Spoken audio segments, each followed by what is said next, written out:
اوبنبور قیروقم در شمال تاجیکستان که اون را بار تاجیک نیز نام میبرند بر اثر سردی‌های 2 هفته اخیر یخ بسته است.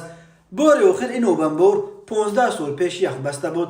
شبکه تلویزیونی میر 24 با نشر نوارو از سویل بار تاجیک گفت معمولا در این فصل سال سویل اوبنبور قیروقم را موجان میشستند، ولی حالا در این سویل پای بر روی یخ میگذارد. حرارت هوا در سویل اوبنبور 5 درجه سرد بوده، شمال سخت میوزد. یخ بستن آب و کول و دریاها که برای تاجیکستان حادثه نادر است، بسیاری ها را برای تماشای آن و حتی برای یخمال بازی به بیرون میبرد. کمیته حالتهای فوق‌العاده تاجیکستان با نشر چند عکس خبر داد که کارمندانش مخصوص به ساحل بر تاجیک رفته کارهای فهماندهی گذرانیدند. نجات بخشان به ساکنان فهماندند که کدام قاعده های بی‌خطری را باید رعایت کنند، در صورت شکستن یخ باید چه کار کرد و اگر غرق شدن کسی را دیدند چه عملهایی را باید انجام دهند.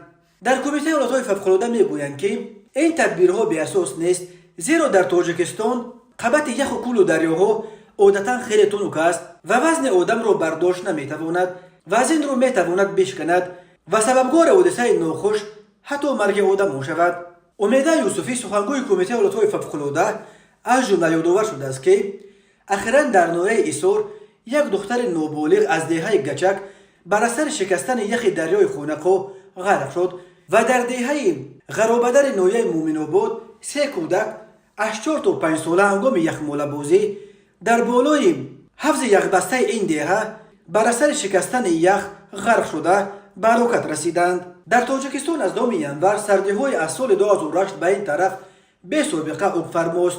این سردی‌ها باعث شد که تعطیل زمستانه را در مکتب‌ها 2 مرتبه تمدید کنند. خوانندگان که میبایست 11 ینور به درس برمیگشتند تنها 20 ینور توانستند به مکتب بروند. هواشناسان میگویند سردی‌ها در تاجیکستان سبکتر شدند، ولی تا حال پا بر جا باقی میمانند. بنا به پیشبینی هواشناسان هوا در این جمهوری تنها در پایان ماه ینور نسبتاً ملایم‌تر خواهد شد.